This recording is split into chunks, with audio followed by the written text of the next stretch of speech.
Exaltamos el nombre del Señor porque Él ha sido fiel para cada uno de nosotros.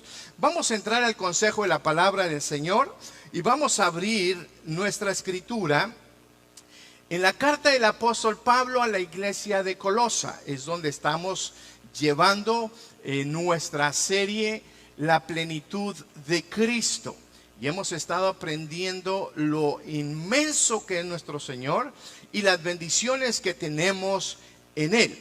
El día de hoy estaré compartiendo igualmente el tema: la proclamación de Cristo es un llamado al sufrimiento en gozo. Ese es el tema de la enseñanza del día de hoy. Y algo está relacionado con el último canto que nosotros cantamos el día de hoy.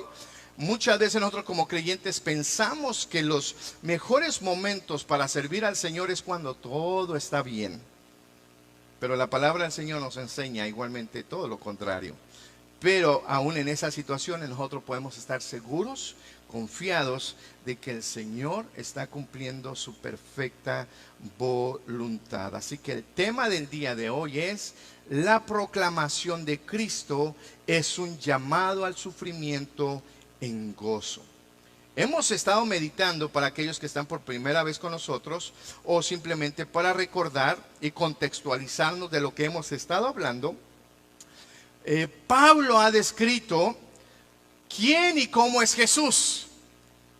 Pablo ha descrito su humanidad, su divinidad, su poder y su trascendencia. Dios es sobre todas las cosas. Dios siempre ha existido y siempre existirá. Y Pablo ya ha expuesto en los primeros versículos del capítulo 1 quién es Jesús. Y nosotros hemos introducido y hemos conocido la plenitud de Cristo Jesús. Y estamos convencidos que solamente Jesús es suficiente para nosotros. Pablo ha descrito cómo el Señor Jesús creó todas las cosas para Él. Y también no solamente Él creó todas las cosas para Él, sino que Él también sustenta todas las cosas, sean visibles e invisibles. Esto nos da a entender a cada uno de nosotros que si tú estás el día de hoy, si tú nos estás escuchando por alguna plataforma, Facebook, YouTube, déjame decirte que si tú existes en este mundo es porque Dios le plació crearte y Dios tiene un propósito para tu vida. ¿Cuántos pueden decir su mano y decir: gracias, Señor, porque no soy un accidente, no soy algo al azar? Dios, Colosenses, Pablo hablando a la iglesia de Colosa, le dice: todo lo que existe, visible, palpable, lo tangible y aún lo intangible, todo ha sido creado por Dios para Él y para gloria de Él. Entonces, si usted está aquí el día de hoy, joven, señorita, mis amados hermanos, quiero decirles el día de hoy que si usted está el día de hoy viviendo, es porque Dios tiene un propósito. El propósito es Él gloriarse a través de su vida. Qué hermoso privilegio que el Dios que trasciende todas las edades nos ha escogido a cada uno de nosotros para revelar su gloria y su poder. No importando que no haya conocido del amor de Cristo, esto es lo importante. Si no ha conocido el amor de Cristo, el perdón de Cristo, Dios quiere mostrar su gracia y su favor y su gloria a través de la salvación, a través de la justificación y a través de la redención. Dios quiere glorificarse a través de toda su creación. Padre, te damos gracias por este tiempo. Gracias por esta oportunidad. Hemos analizado que Pablo, Señor, te ha descrito de una manera sencilla y profunda. Y nos ha hecho saber que en ti, Señor, estamos completos y tú eres suficiente para nuestro diario vivir. Pero el día de hoy, Señor, queremos que a través de tu palabra tú edifiques nuestra vida, desafíes nuestra vida, alientes nuestra vida y que podamos ser fortalecidos el día de hoy. En Cristo Jesús. Amén.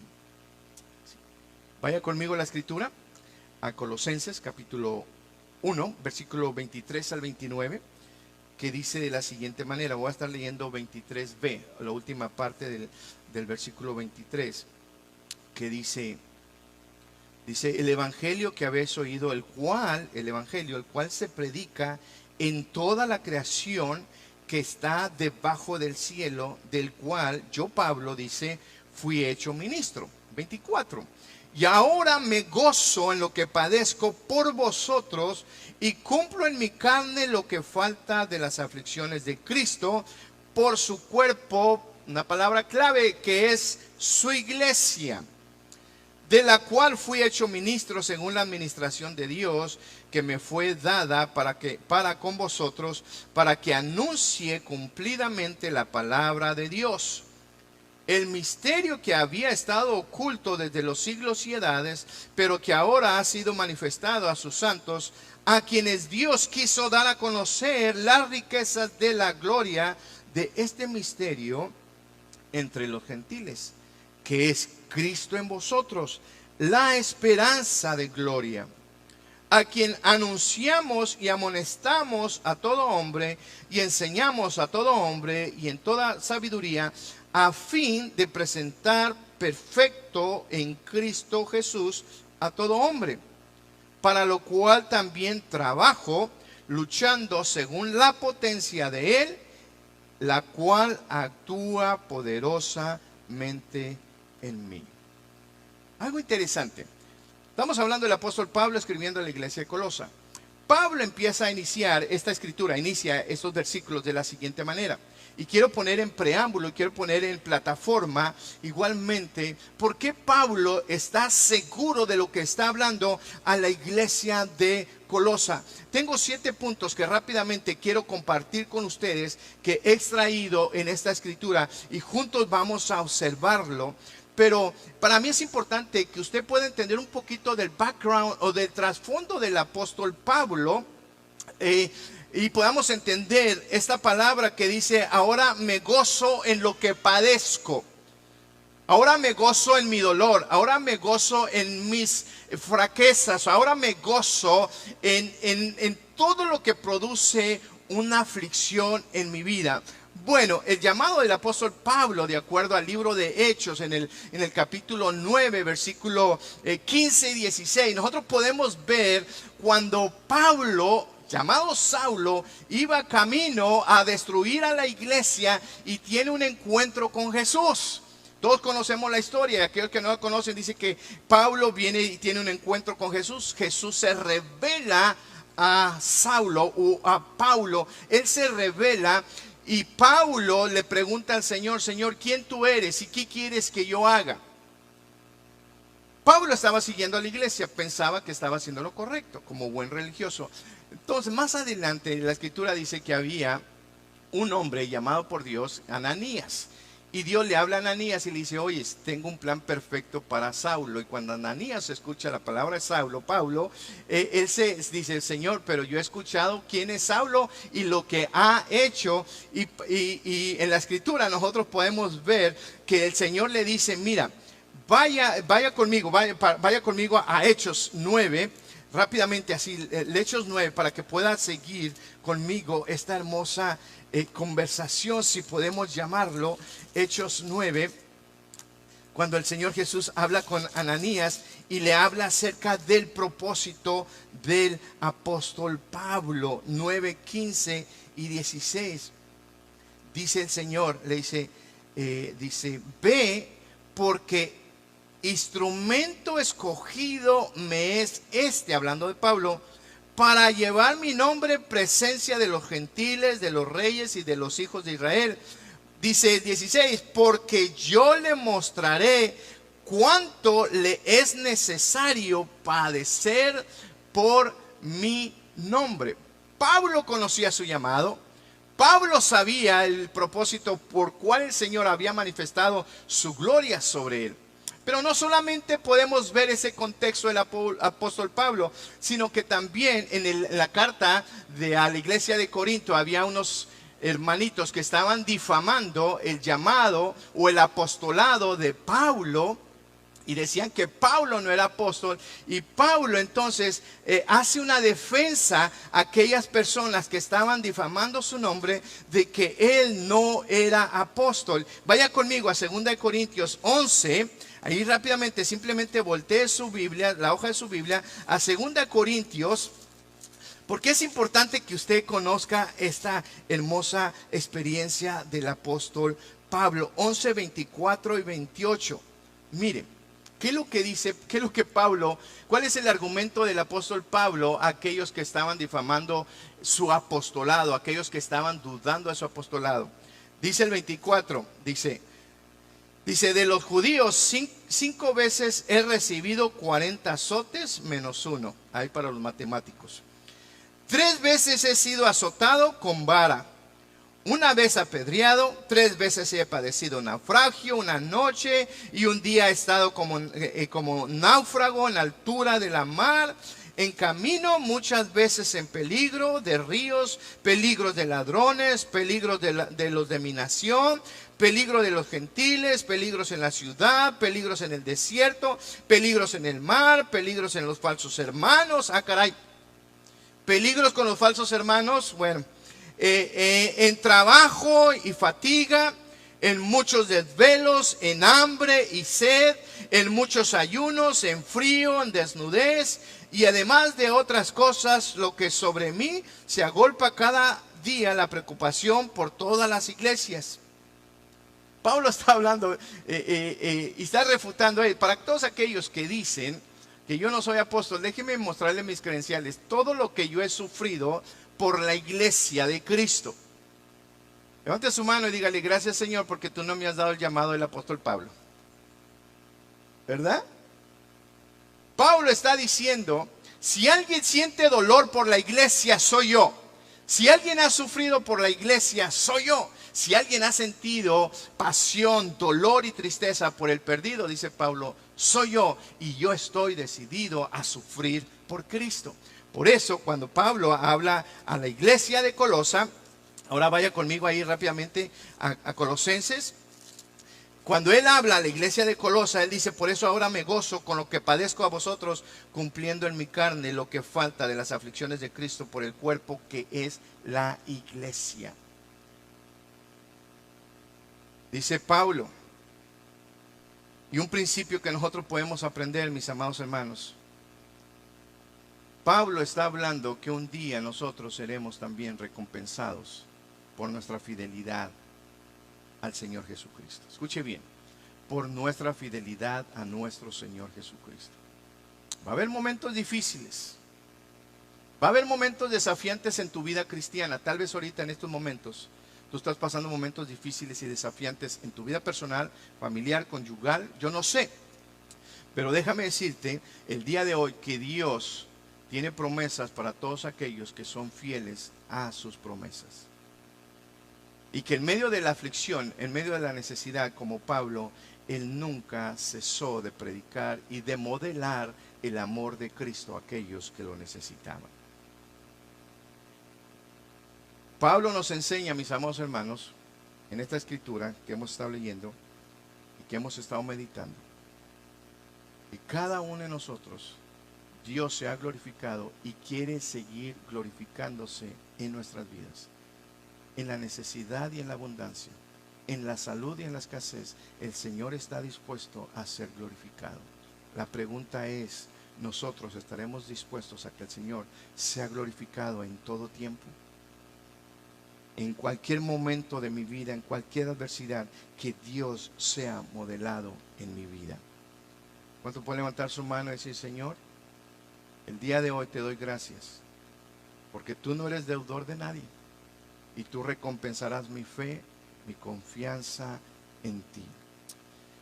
Rápidamente, el primer punto que quiero compartir con usted en esta escritura central y lo que observamos, y quiero dejarlo en su corazón, es, mis amados hermanos, no hay límite ni frontera para el evangelio. Pablo nos está enseñando esta gran verdad. Ahí en el versículo 23, al final del versículo dice que este evangelio se predica en toda la creación que está debajo del cielo. Y dice Pablo, cual yo he sido llamado o he sido ministro. Ahora, esta palabra ministro es muy importante que nosotros podamos entenderla, porque podemos decir: oh, este llamado solamente es para el apóstol Pablo, este llamado es para los pastores. En el original la palabra ministro está hablando de diáconos, y la palabra diáconos se traduce como servidores. Pablo está diciendo, yo he sido llamado a ser un servidor, yo he sido llamado a servir para compartir el evangelio de Cristo. Así que teniendo esto en mente, quiero que usted empiece a aplicarlo a su vida, a su persona. La salvación es personal, pero también el llamado es personal. Dios me ha llamado a mí para ser pastor, pero también me ha llamado a ser el siervo de predicar el evangelio. A ustedes tal vez Dios no lo ha llamado para pastor, y si Dios lo ha llamado pastor, hágamelo saber. Trabajamos para enviarlo y plantar una iglesia juntamente con nosotros. Si Dios le ha puesto ese llamado, un gozo para nosotros como iglesia enviar y plantar iglesia. Amén. Pero Pablo está hablando desde el principio, dice, hey, yo he sido llamado a ser un servidor. En otras palabras, ¿qué hace? ¿Cuál es la función de un servidor? Servir, llevar, estar dispuesto. Y Pablo está diciendo, porque ustedes son servidores, y esta es la clave muy importante, dice que este evangelio es predicado debajo de toda la creación de lo que está debajo del cielo. En otras palabras, el evangelio, mis amados hermanos, no tiene límite y no tiene frontera. Quien limita el evangelio somos nosotros como creyentes. Tu trabajo es la buena área que Dios te está plantado para que tú compartas el evangelio de Jesucristo. La escuela, la universidad, donde tú te desarrollas, es el lugar que Dios ha plantado y te ha puesto ahí para que tú puedas compartir el evangelio de Jesucristo. Vuelvo a recalcar, ¿qué es el evangelio? Que Cristo Jesús vino, nació de una virgen, vivió una vida santa, murió en una cruz por nuestros pecados, fue sepultado, pero resucitó al tercer día y vendrá por aquellos que han puesto su confianza en Él, y también juzgará a aquellos que le rechazaron. Eso es el evangelio. Eso es lo que tenemos que vivir y tenemos que modelar. Mire, ¿por qué decimos que el evangelio no tiene frontera? Porque el mismo Señor Jesús lo afirmó. El mismo Señor, cuando le da la comisión, cuando les da la ordenanza a sus discípulos, les dice, por tanto, ir y hacer discípulos a todas las naciones.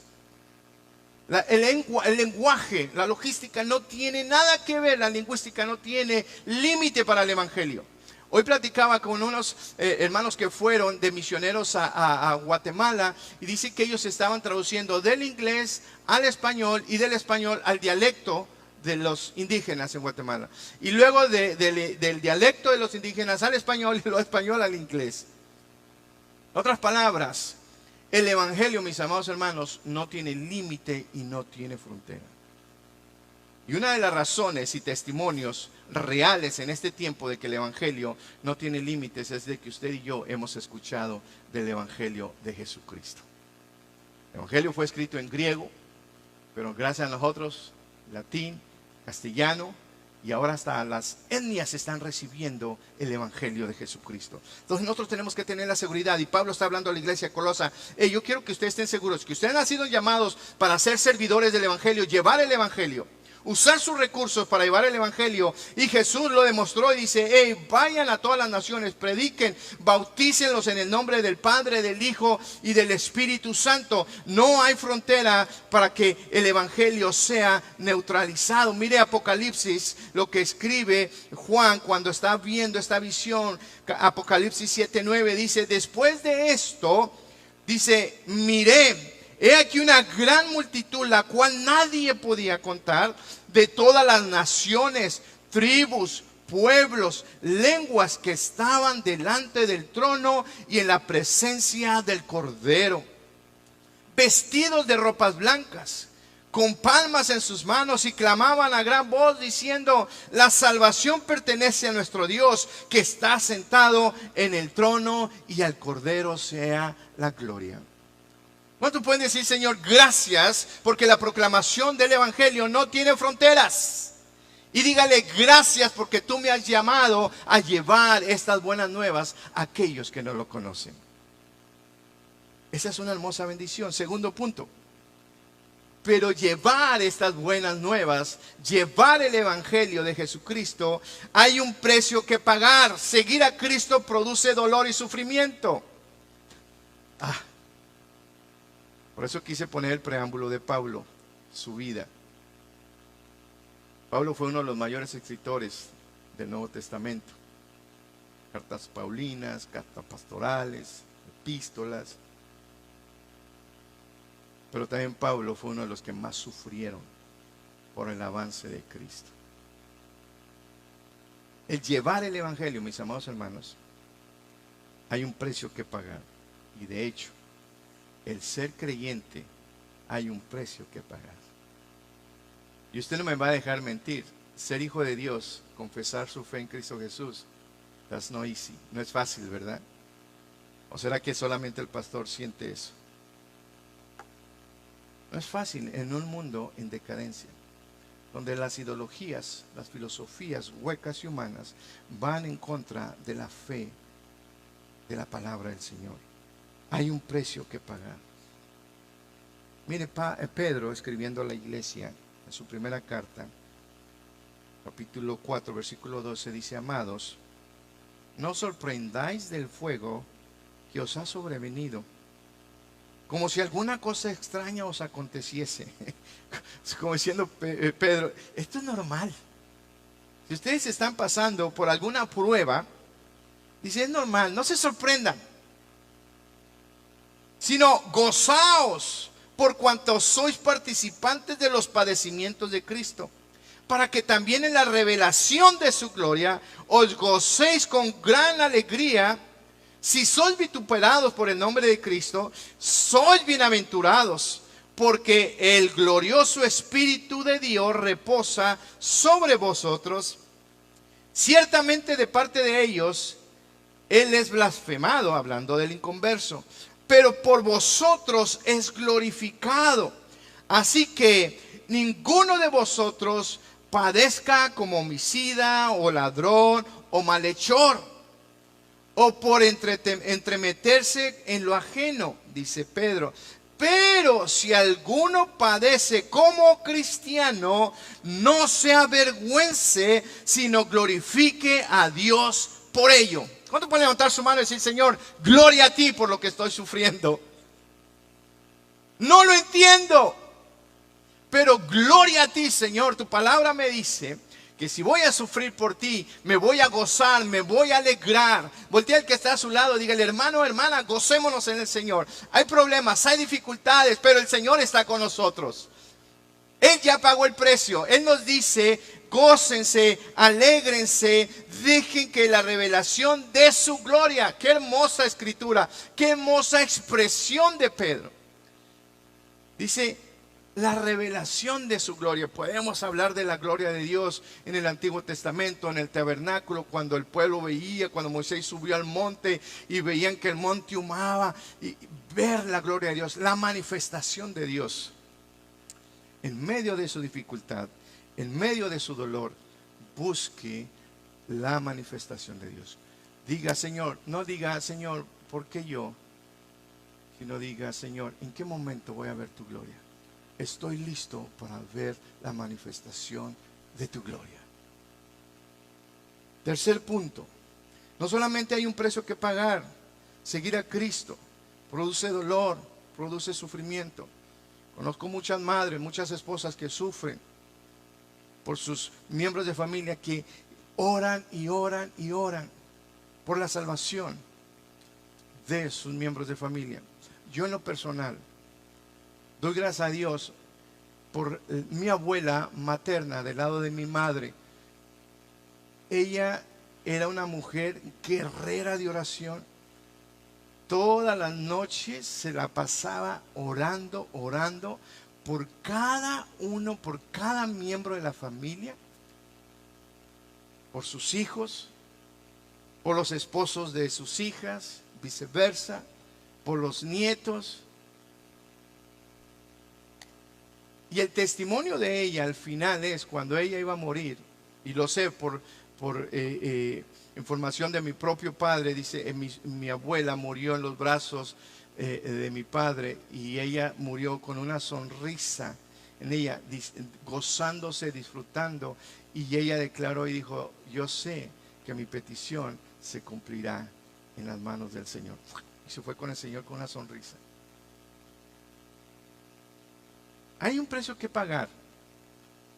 La pregunta es: ¿Estamos sufriendo realmente por aquel que no conoce el amor de Cristo? ¿Hay un dolor en nosotros? ¿Hay un dolor cuando nuestros hijos se van desviando de los caminos del Señor? ¿Hay un dolor en nosotros por compartir del amor de Cristo?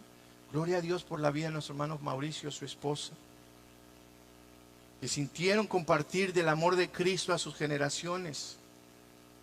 Gloria a Dios por ello. Pero el sufrimiento que Cristo, a través del apóstol Pablo, nos proclama de este dolor y este sufrimiento produce gozo. Dice la Escritura que Jesús veía la cruz, pero Él se gloriaba por el fruto que iba a traer la cruz. Y en un momento el Señor Jesús, en el Getsemaní, le preguntó al Señor, Dios Padre, dice, hey, si hay otra manera de salvar este mundo, todavía hay chance. Pero Él dice, aquí estoy.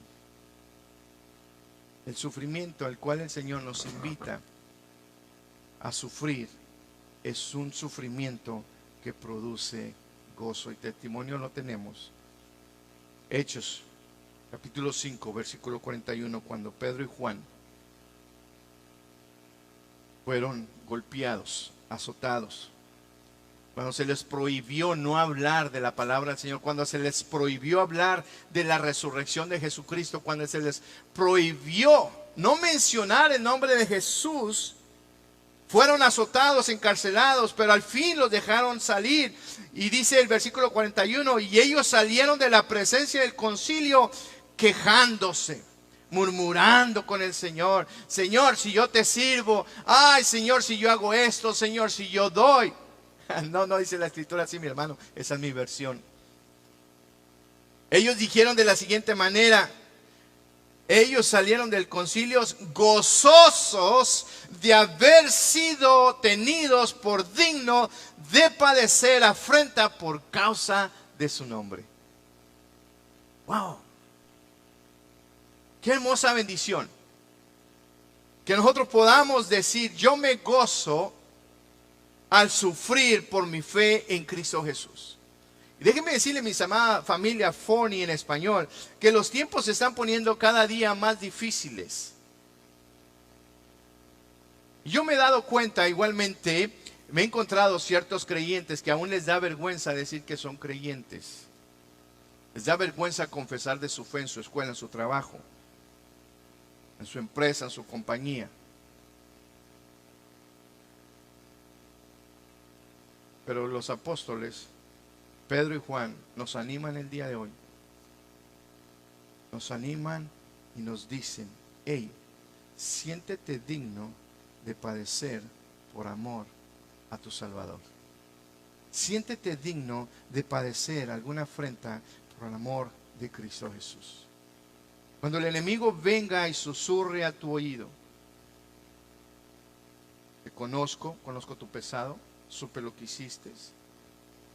Estuve presente cuando le hablaste a tu esposa, cuando le hablaste a tus hijos. Oye, yo estuve presente, cómo viste, cómo actuaste. Pero también usted tiene una esperanza. Usted puede, si hay pecado en usted puede venir a arrepentirse, confesar su pecado y apartarse de él. Y hay promesa que el Señor igualmente nos perdona y nos reconcilia nuevamente con él. Así que Pablo nos está hablando el día de hoy, cuando vemos en la historia de la carta a Colosa, que hay sufrimiento a la predicación de la palabra del Señor, pero debemos ser dignos de sufrir por Cristo. ¿Y por qué está hablando de esta manera? Somos servidores, hay que pagar un precio. Este sufrimiento produce un gozo. ¿Por qué? Pablo es más exacto, va más profundo. Punto 4, el evangelio es para valientes, el evangelio no es para haraganes y para débiles. Eso es lo que está diciendo Pablo. Mire lo que dice el versículo 25. Dice de la siguiente manera: de la cual fui hecho ministro, vuelvo otra vez, servidor, según la administración de Dios que me fue dada para con vosotros, para que anuncie cumplidamente la palabra de Dios. Cuando habla cumplidamente, está hablando para aquellos que están activos, aquellos que no están en una pasividad, sino dice, yo estoy listo, estoy simplemente anunciando cumplidamente la palabra de el Señor. Y cuando dice débiles, igualmente dice Él me ha dado este poder. El 26, el misterio que hablo de esto oculto de los siglos y edades, pero que ahora ha sido manifestado a sus santos, a quien Dios quiso dar a conocer las riquezas de la gloria de este ministerio entre los gentiles, que es Cristo en vosotros, la esperanza de gloria. Pablo está hablando a la iglesia de Colosa. Recuérdense lo que estaba hablando al principio. Los alababa por su fe, por su amor y por su esperanza. Los animaba a seguir adelante. Y digan, sigan adelante. Recuerden que el evangelio, seguir a Cristo, amar a Cristo, modelar la vida en Cristo, es de valientes. No cualquiera persona puede modelar la vida de Cristo. Se toma valentía decir, yo sigo a Cristo. Y no sé si lo comenté días pasados del canto que cantamos. He decidido seguir a Cristo. No vuelvo atrás, no vuelvo atrás. Y la historia es verídica. Fue una historia escrita, resumida con letra, música. Es un misionero que fue a una aldea allá en la India. Con su familia vienen y predican a esta aldea del amor de Cristo. Gracias, mi hermano. Y llega el momento que lo encierran en un lugar donde no había manera de salir o de escapar, y el pueblo lo había rodeado. Y lo primero que le dijeron, niega tu fe, y él dijo, he decidido seguir a Cristo. Niega tu fe, he decidido seguir a Cristo. Vamos a matar a cada miembro de tu familia. He decidido seguir a Cristo. Dice que cada uno de los miembros de la familia del misionero fueron sacrificados. Y cada vez que era uno sacrificado decían, renuncia a tu fe. Y él decía, he decidido seguir a Cristo. Al final, igualmente, fue ejecutado. Y el jefe de la aldea, al ver este testimonio, se rindió a Cristo con toda la aldea. Pero eso es el fruto de un hombre valiente que dijo, he decidido seguir a Cristo. Oh, pero esto se mira muy sencillo, pero yo cuando profundicé qué clase de muerte había sido, habían sido quemados en una higuera. Entonces yo decía, wow, yo como pastor, como misionero, evangelista, o como quiera llamarlo, que me digan a mí, renuncia a Cristo, y oí los gritos de uno de mis miembros que está siendo quemado en una higuera. No es fácil decir, yo he decidido seguir a Cristo. Pero déjeme decirle, que no hay una gran diferencia en nuestros tiempos. Vemos cómo el mundo, la sociedad, está destruyendo a nuestra generación, a nuestros jóvenes, y nosotros no decimos nada y no hacemos nada. Una de las maneras de usted decidir, he decidido seguir a Cristo con toda mi familia, es sentarte, orar, leer la Escritura con tus generaciones y enseñar y poder heredar la fe en Cristo Jesús. El gozo o el sufrimiento, produce gozo. El evangelio es para los valientes, mis amados hermanos. Filipenses 1, 27 y 28 dice, solamente que os comportéis como es digno el evangelio de Cristo. Que oiga de vosotros que estáis firmes en un mismo espíritu, combatiendo unánimes por la fe del evangelio, y en nada intimidados por los que se oponen, que para ellos ciertamente es indicio de perdición, mas para vosotros es salvación. ¿Qué es lo que te intimida a ti? ¿Qué es lo que te intimida a compartir del amor de Cristo? Pablo le está hablando a la iglesia de Filipenses, no te sientas intimidado por aquellos que se oponen. Al contrario, levanta tu frente, saca el pecho y di, yo he decidido seguir a Cristo. El evangelio, mis amados hermanos, es para valientes. Y no es para gente pasiva. Por eso Pablo dice, yo soy servidor. Un servidor siempre está activo. El deseo de mi corazón es de que cada uno de nosotros como familia Forni en Español tengamos esta convicción y decir, Dios me ha salvado, Dios me ha redimido para ser servidor a los demás y podamos servirnos los unos a los otros. El evangelio demanda compromiso y fidelidad. Filipenses 1:27, Lucas 9:62 dice de la siguiente manera: Jesús le dijo: ninguno que poniendo su mano en el arado mira hacia atrás es apto para el reino de los cielos. El evangelio, mis amados hermanos, aparte que es para valientes, para personas activas, también requiere compromiso y fidelidad. Ninguno que pone su mano en el arado mira hacia atrás es apto para el reino de los cielos. A mí me gusta el campo. Cuando mi abuelo vivía, ellos tenían tierras y en aquel tiempo se araba la tierra. Y yo en una ocasión me animé a hacerlo, pero cometí el error probando esta escritura, diciendo, ¿por qué el Señor Jesús dijo lo que dijo? Me acuerdo que puse ese arado, lo enterramos ahí en la tierra y que empieza, y vamos derechito, y yo empiezo a voltear, y cuando volteo para enfrente yo ya iba así. En otras palabras, el Señor Jesús está diciendo: una vez que tú decides seguirme, enfoca tu mirada en mí. Olvídate lo que escuchas,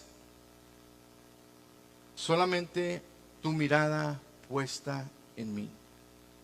El evangelio, mis amados hermanos, requiere compromiso y fidelidad, porque ahí la contraparte. Y Pablo, hablando a Timoteo en la segunda carta 4:9, dice: procura venir pronto a verme, porque Demas me ha desamparado y ha amado este mundo. ¿Puede que un creyente pueda enfriarse su corazón? Puede serlo. Yo he conocido mucha gente que ha estado en el servicio, ha servido al Señor, pero llega el momento, su debilidad, que no hubo nadie que lo arropara y se ha enfriado. El espíritu que habita en él ha sido contristado. El evangelio, mis amados hermanos, es para valientes, personas activas, comprometidas y fieles. ¿Y el resultado cuál es? Pablo les da el resultado.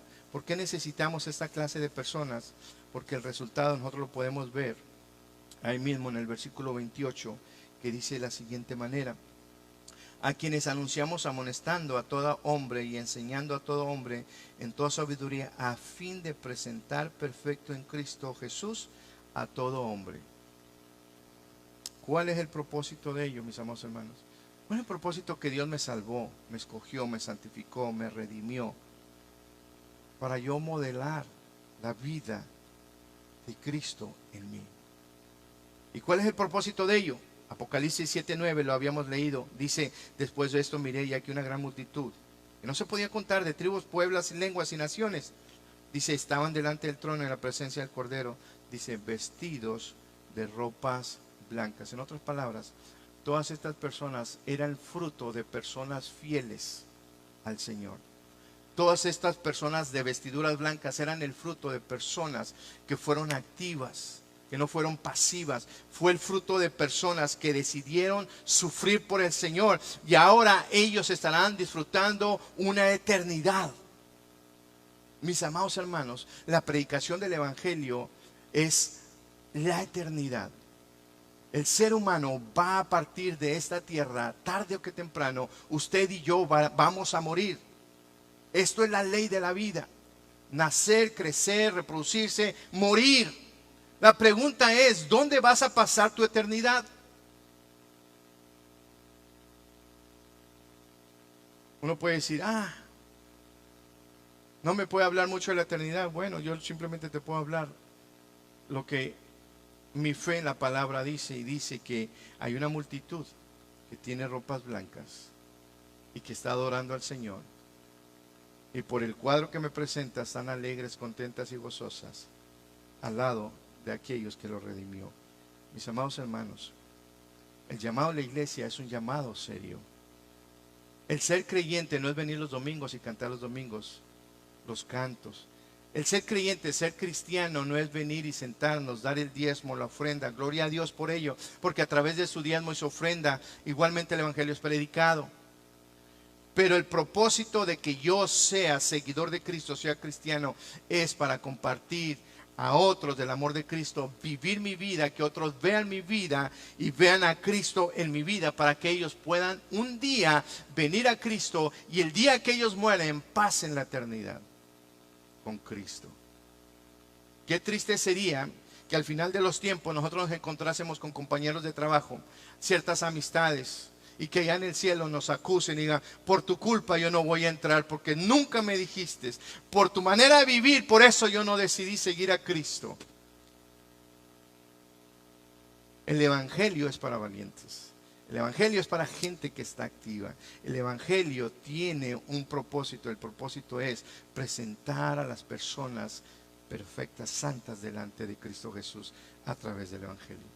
Y termino con esto rápidamente. El motor de nuestra misión, el motor de nuestra evangelización es la fuente de su potencia. Usted y yo en sus fuerzas no podemos hacerlo. Es su Espíritu Santo habitando en nosotros. Levante su mano y dígale: Señor, gracias por tu Espíritu Santo en mi vida. Me has salvado. Pero no simplemente me has salvado, sino que has depositado tu misma presencia, tu Espíritu Santo en mi vida. Versículo 29 dice de la siguiente manera: para la cual también trabajo, luchando según la potencia de Él, la cual actúa poderosamente en mí. Pablo no dijo: oh, yo actúo, yo hago por mi conocimiento, porque yo fui instruido en los pies de Gamaliel. No. Él dice: todo lo que yo hago, todo lo que he sufrido, todo lo que yo gozo, lo hago en la potencia de Él. Hay una potencia que estaba actuando en Pablo y él lo reconoció, y es el poder del Espíritu Santo. Nosotros como iglesia tenemos que reconocer que hay un poder en nuestra vida, y ese poder es el Espíritu Santo que quiere operar en nosotros. No es su fuerza, no es su sabiduría, no es su gracia, no es su favor, es el poder de Dios sobre su vida. Pablo no se jactó en su conocimiento, en su experiencia.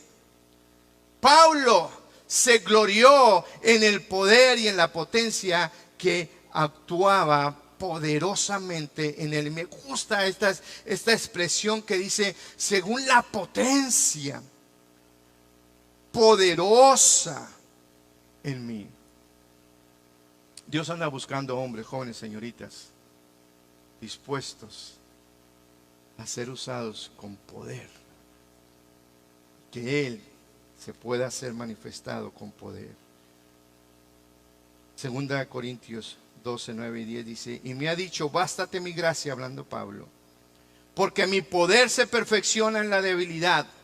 Todos tenemos debilidades, todos tenemos flaquezas, pero aquí es donde el Señor, su poder, dice, nos perfecciona. Por tanto, dice: de buena gana me gloriaré más y más en mi debilidad, para que repose sobre mí el poder de Cristo. Por lo cual, por amor a Cristo, me gozo en mis debilidades, en afrentas, en necesidades, en persecuciones, en angustia. Por cuando yo soy débil, entonces yo soy fuerte en Él.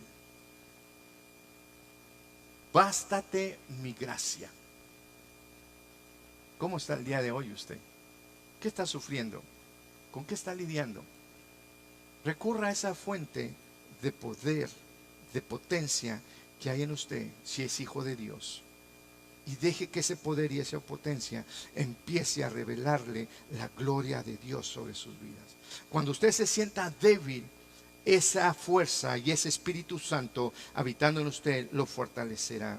Segunda Timoteo 4, 16 al 18, Pablo hablando a Timoteo, dice: en mi primera defensa ninguno estuvo a mi lado, sino que todos me desampararon. Dice: no les sea tomado en cuenta, pero el Señor estuvo a mi lado. Levante su mano y dígale: Señor, gracias. Aunque yo no te he visto en esos momentos, pienso que todos me han abandonado, todos se han olvidado de mí. En esos momentos tú siempre has estado a mi lado. Cuando usted vaya a pasar esos momentos difíciles, voltea a su lado y dígale: gracias, Señor Jesús, por estar conmigo. Esa es la promesa que el Señor Jesús le dijo a sus discípulos. Paracleto, aquel que está a tu lado, el que camina a tu lado, el que te defiende. Pero dice, aunque todos me abandonaron, el Señor estuvo a mi lado, me dio fuerzas para que por mí fuese cumplida la predicación y que todos los gentiles oyesen, y así fui librado de la boca del león. Y el Señor me librará de toda obra mala y me preservará para su reino celestial. A Él sea la gloria por los siglos de los siglos. Amén.